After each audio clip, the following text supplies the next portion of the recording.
work up ho siya ng husto. May baraho ang kanyang ang ugat sa puso. Next. And ang chest x-ray po, next.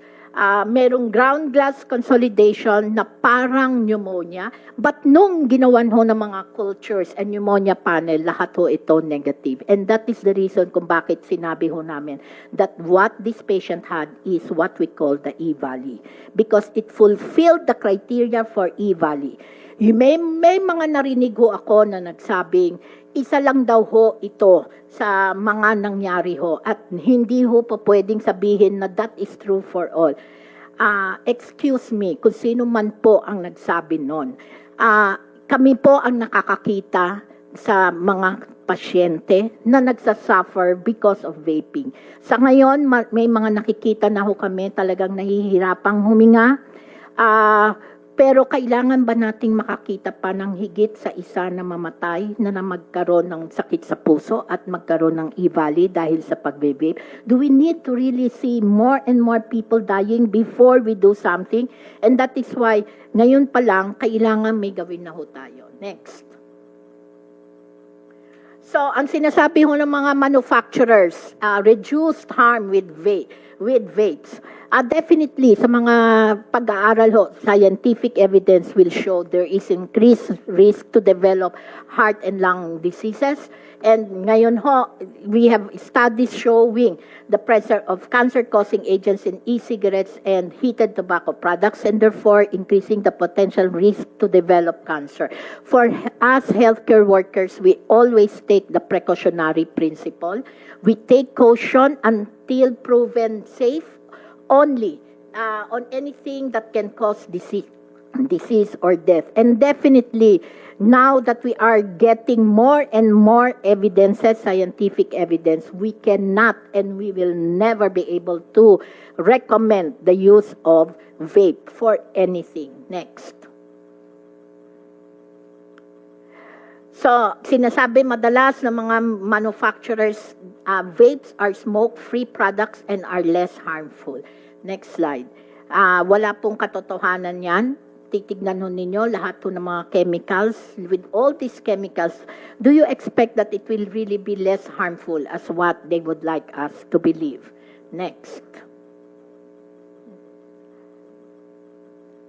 So the fact is, vaping is not safe. It is equally harmful as smoking. So next, our recommendation, Your Honor.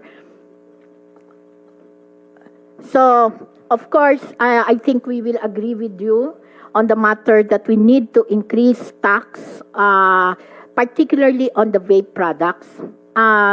For tobacco products, we need to further increase the taxes on the standard tobacco products. At least, I think this is more doing so will actually be more timely because of the increasing buying capacity of Filipinos. And then for the smoking and for the vapes or the electronic smoking devices, a unitary tax, we agree for all. And we would like actually to recommend the imposition of a tax that is equivalent to standard tobacco products. So it is not just unitary, Your Honor, that we are recommending, but a tax that is equivalent to the standard tobacco products. If this cannot be done, actually, Your Honor, we would even recommend banning of all these vape products, because that will be more helpful to the Filipino people. If we are really serious on helping the Filipinos not get sick and die from a sinful product, then I think it is high time for us to start thinking of banning e-cigarettes and any electronic smoking devices. So with that, Your Honor, thank you. Thank you for that, Dr. Limpin. Call on Dr. Ko of the World Health Organization. Thank you, Your Honor. First of all, I would like to really appreciate Your Honor, you have fully expressed the concern on the harmful impact of vapes, either illicit, they are harmful, and then which was eloquently demonstrated by our healthcare providers and physicians groups. They mentioned what kind of products are being circulated, not only the flavor, but different appearances. This, as the FNRI data showed, and then we saw that from the presentation, 40% increase in the adolescent group of vaping use. I would say, as public health worker and originally trained as a pediatrician, it's a public health event of national concerns, I would say. In this regard, I agree.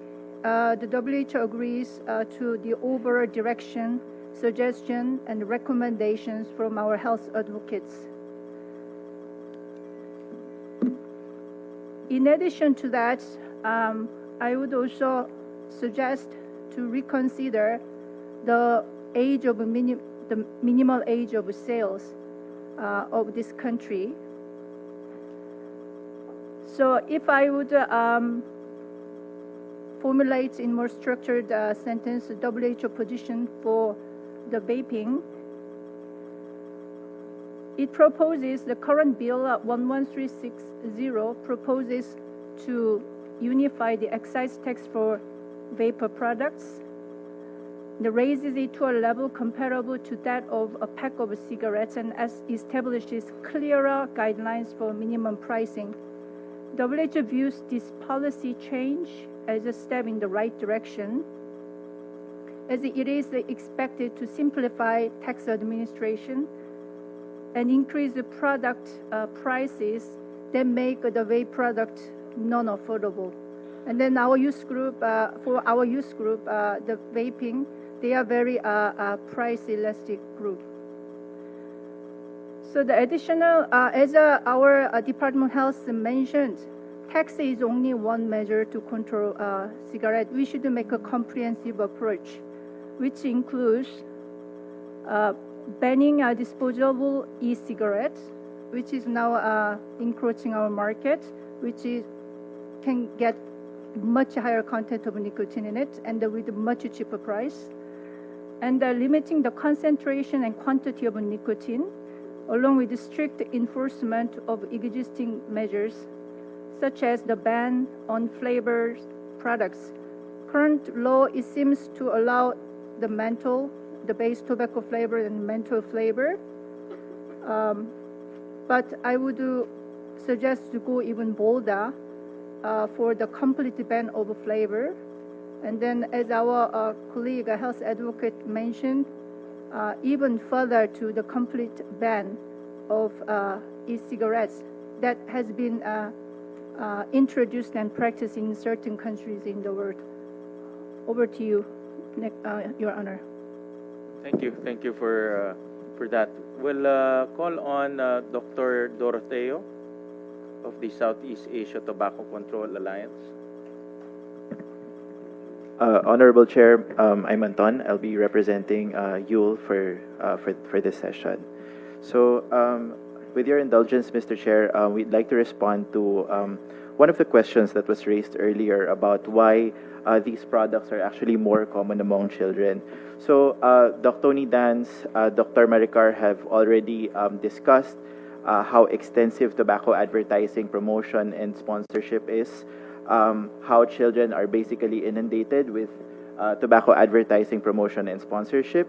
But I'd like to flag other possible channels that are being leveraged by the industry in order to reach this much younger target market.